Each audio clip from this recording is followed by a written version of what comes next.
ආයුබෝවන් beautiful ශ්‍රී Lanka nature YouTube channel එකට සාදරයෙන් පිළිගන්නවා.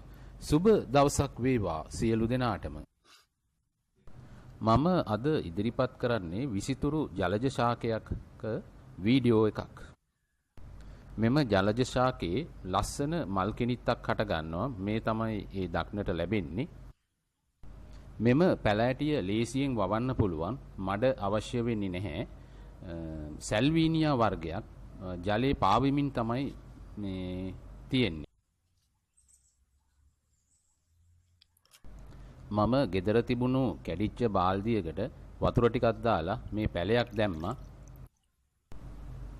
මේ පැලය වර්ධනය වෙලා පැල කීපයක්ම හටගත්තා. බාදියේ ඉඩ මදි නිසා මම මේ පැල ඉවත් කරා. ලස්සන මල් කිනිති කීපයක්ම හටගත්තා. මේයින් එකක් තමයි දක්නට ලැබුණේ. වේගවත් වර්ධනයක් දක්නට ලැබෙන නිසා පැල රාශියක් හට ගන්නවා. ඒ වෙලාවට පැල අයින් කරන්න.